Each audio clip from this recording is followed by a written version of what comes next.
यकीन है हमारी औलादें इस अलम को बुलंद रखेंगी।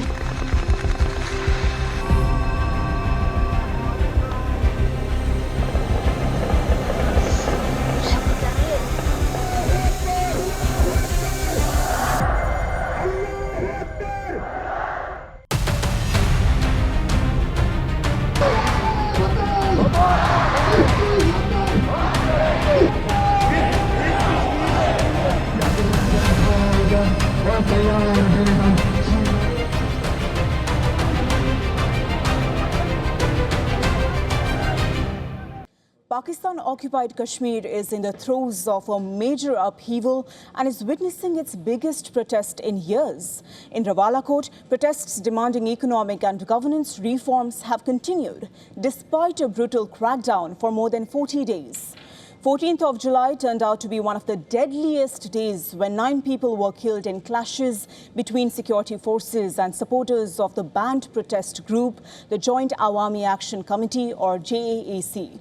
Reportedly, 6 protesters and 1 police officer were killed in Tararkhal, while a protester and a security official died in a separate clash in Rawalakot.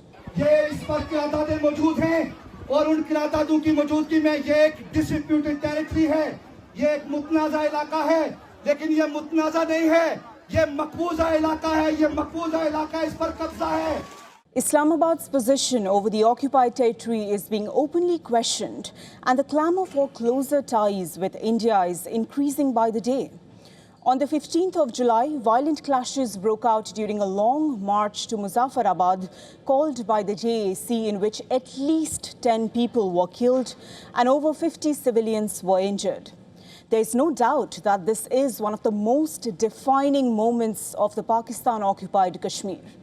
Hello and welcome. I'm Kripa and you're watching Inside South Asia. Let's get started.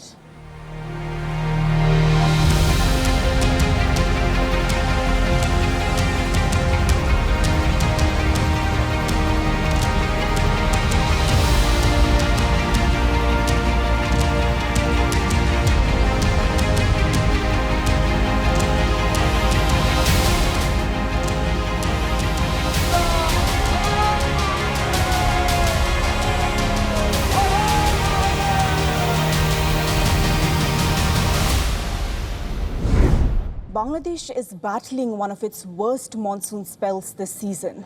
Days of heavy and continuous rain have triggered floods and landslides across several parts of the country.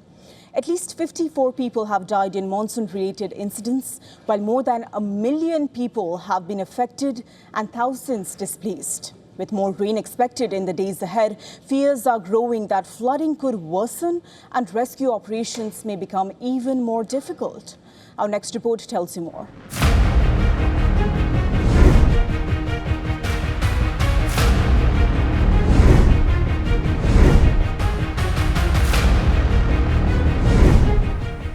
Submerged homes, flooded streets, people and livestock stranded in floodwaters.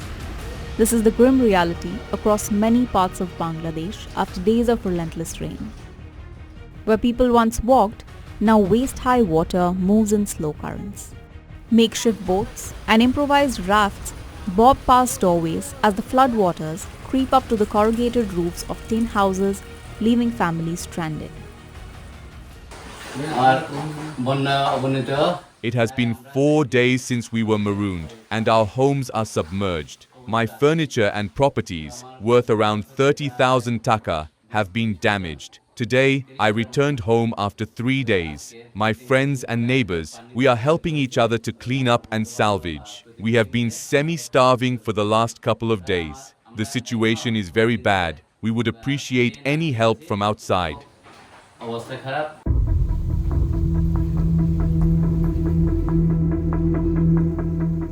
The situation is particularly grave in Cox's Bazar, the coastal district that is home to more than 1 million Rohingya refugees.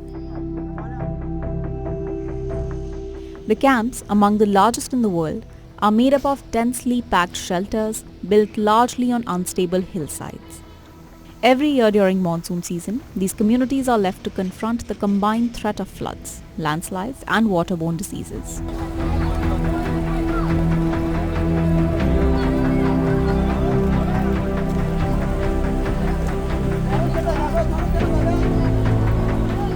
In a tragic incident this week, a landslide struck a school inside one of the camps, killing 8 children. Rescuers dug through the thick blanket of mud to pull out the bodies of the students who were trapped. There was a sudden loud crash. I thought a tree had fallen, but no sooner had I said this than the girls rushed out screaming and wailing. Then, a huge crowd rushed to the site of the landslide. The entire area was packed with people. Cox's Bazar has recorded the highest number of deaths this monsoon season, with 28 of the 51 reported fatalities from the district. According to the UN refugee agency, UNHCR, at least 36 refugees have died and 86 others have been injured in landslides between 2021 and 2026, highlighting the repeated risks faced by these communities during the rainy season. For residents of these refugee camps, monsoon brings with it a palpable gnawing risk and uncertainty. Describing the ordeal, Rohingya refugee Anwarul Islam said that the situation was one of constant fear. When the rain is heavy, water leaks into our home through holes in the roof. We are also afraid that part of the hillside could collapse at any time. We have to live in constant fear. During the rainy season, we can hardly sleep. That's the situation we are living with. To reduce immediate risk, authorities have relocated around 1,000 people to safer ground, a comparatively small number given the scale of the calamity. But Cox's Bazar is not the only region struggling with the impact of heavy and incessant rains. Across northern and northeastern Bangladesh, continuous rainfall has triggered flooding and disrupted transport networks. In the hill district of Bandarban, several highways have been submerged, while landslides have blocked key routes, making it difficult for residents to access essential supplies. Floodwater washed away most of my belongings. I managed to get a few things out with me. The rest was gone or damaged by the water. On all sides of the house is ruined. I came back today, but it is unlivable now. I took a temporary shelter next door. I don't have anyone to help me. I am alone and helpless.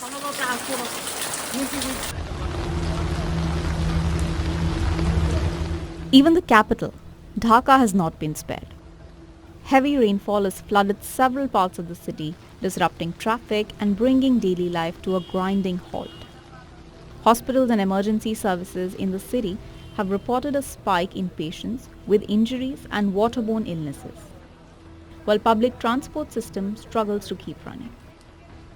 Long accustomed to seasonal flooding, Bangladesh is a low-lying country braided by hundreds of rivers and their tributaries. But experts warn that climate change is altering weather patterns, making extreme weather events more frequent and intense. With the National Weather Office forecasting more rainfall in the coming days, concerns are growing that already affected regions could face further flooding, putting additional pressure on rescue teams and emergency services.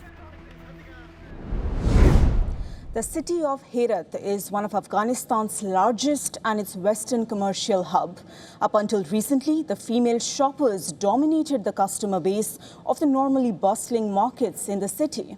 However, following a recent crackdown by morality police on women's attire, the female customers are increasingly opting to stay home, a decision that has had an adverse effect on businesses. Our next report explores further.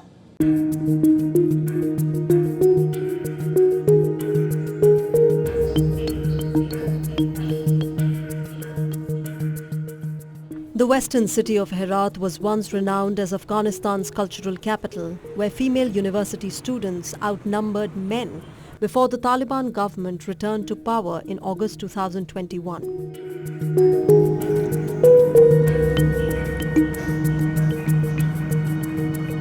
Since then, the Taliban authorities have imposed a series of restrictions on women's access to public life, barring them from studying beyond primary school, working in certain professions, and even visiting parks. Things came to a head in early June when dozens of women were detained by the Taliban government's morality police. The accusation?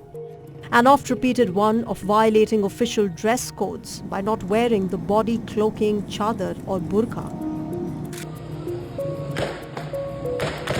A rare protest against the restrictions followed but was violently dispersed with at least 2 people killed, according to the United Nations. Since those incidents occurred, after that, currently the markets have stopped. We held a meeting inside the market a few days ago. You might have seen that the market was closed due to this reason. Because there was no market, there were no women in the market. The rent of the shop was high and we could not afford that. And then due to our market being closed. The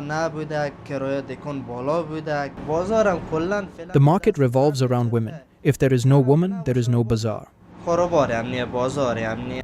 Nazir Ahmad Azimi, who runs a shoe store, estimates that the recent ramp-up of enforcement in restrictions on women have halved the turnover in the city's markets, a considerable loss where women shopped even for men. The restrictions imposed in Herat also has a 50% impact because men are all busy with work. Because the economy of Afghanistan's people is weak, a man cannot come for a day to buy a pair of sandals, whether it's for men or women. He'll be in further loss. 90% of our sales are to women. Women come to buy even for men. The restrictions have transformed the face of Herat, with women now fearful of going out unless absolutely necessary. With women putting a stop to their shopping trips, people like 21-year-old auto rickshaw driver Farshid Karimi have also been severely hit. Before women were free, they could come here comfortably to do shopping and then go home. There was no restriction. They could freely take the rickshaw to go around. Now, as the restriction has been imposed, they cannot go out, so there's no work for us. Afghanistan, recovering from decades of war, is in the grip of a humanitarian crisis. The slashing of foreign assistance and the need to integrate millions of Afghans pushed back from neighboring Iran and Pakistan have only exacerbated the dire situation. Shortly after the Taliban authorities took power in 2021, the United Nations had estimated that policies excluding women could cost the economy in the war-scarred nation $1 billion annually. In a country where most of the population lives beneath the poverty line, the exclusion of women, significant contributors to economy, from public life could prove to be fatal, not just socially, but economically as well. Up next, we look at what else is making headlines in Inside South Asia Wrap.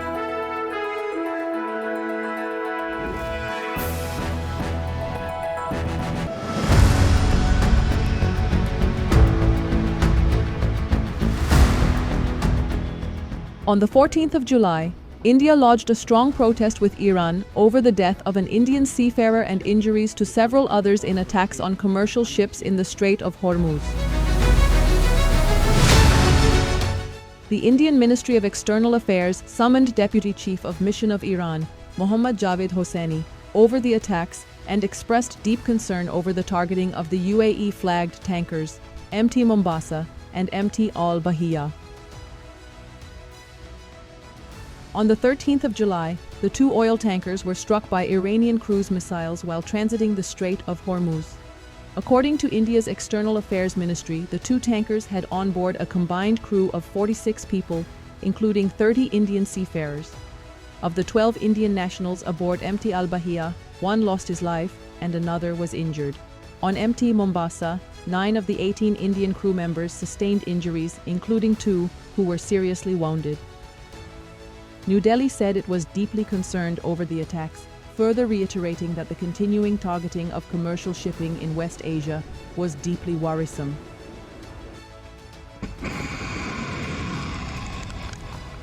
The ministry also called for immediate de-escalation of tensions and urged all sides to complete ongoing diplomatic negotiations to find a peaceful solution.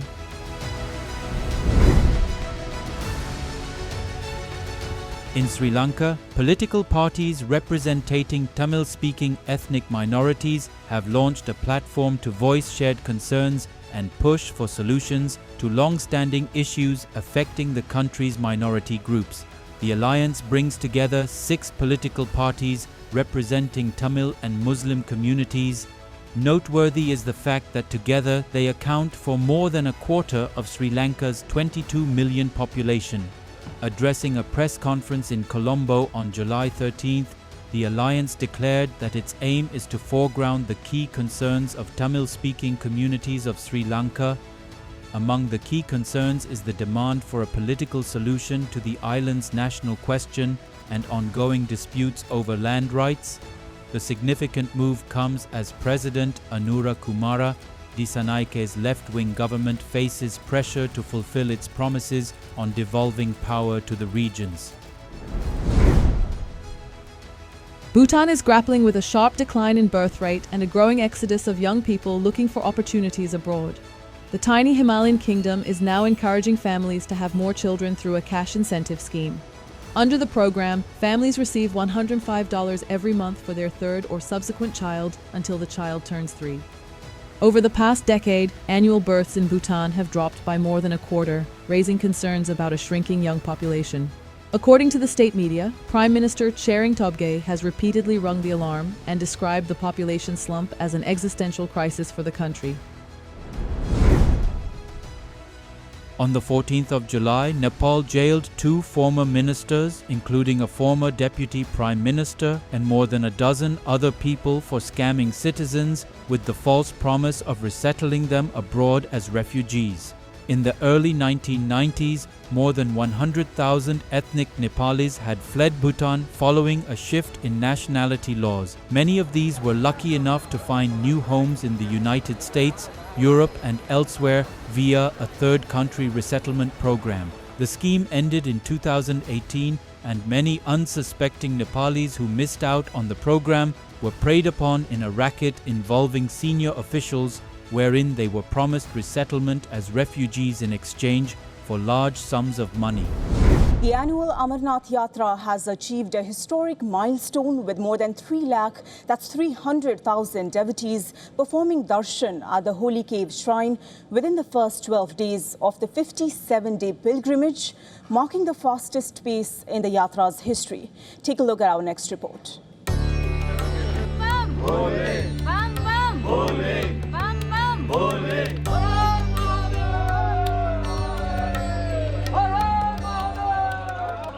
Pilgrim arrivals at Amarnath have increased by 37% compared to last year, reflecting strong public participation despite the early melting of the naturally formed ice shivling revered as Baba Barfani.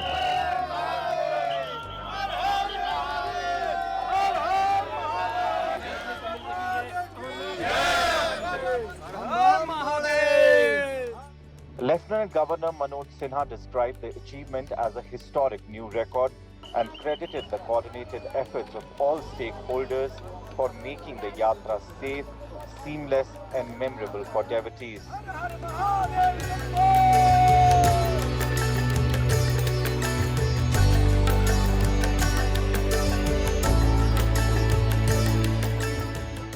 More and more pilgrims are arriving every day, reflecting the deep faith people have in Baba Barfani. With the holy month of Sawan approaching, I am confident that the number of devotees will increase even further.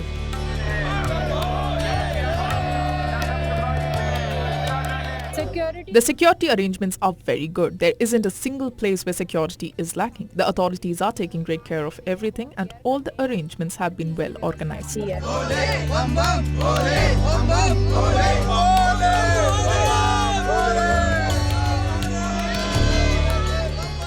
Authorities said daily pilgrim arrivals have consistently remained between 15,000 and 20,000, indicating sustained participation since the yatra began.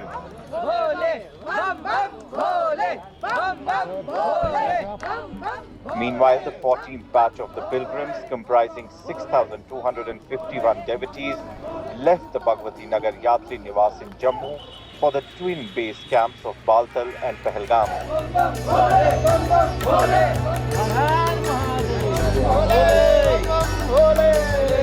It is wonderful to see that so many pilgrims have visited the holy cave in the first 12 days of the Yatra. There is a strong security presence everywhere, and we have felt completely safe throughout our journey. We did not face any difficulties, and the arrangements have been excellent.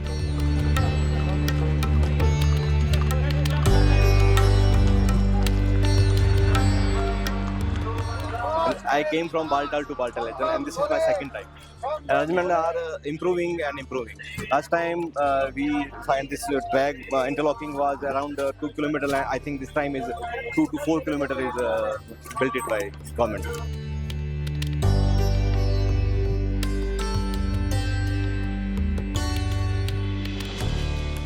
Advanced registrations for the pilgrimage have already crossed the 4 lakh mark, with registrations continuing across the country.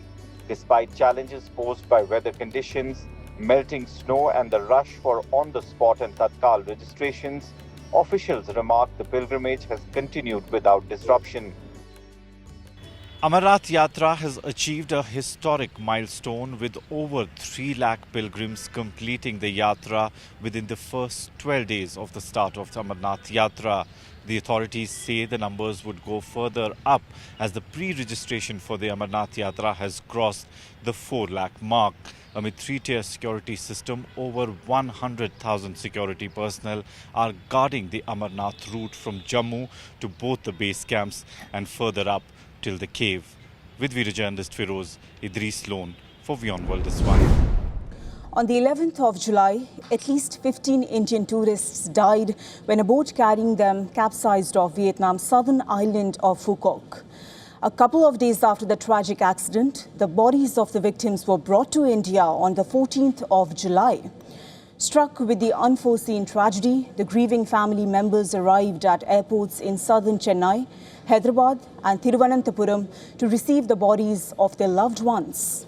Reportedly, the ill-fated boat carrying 36 people, including 32 Indians, was travelling from Honmeerut Island to Anthoy Port when it overturned 400 meters into the sea.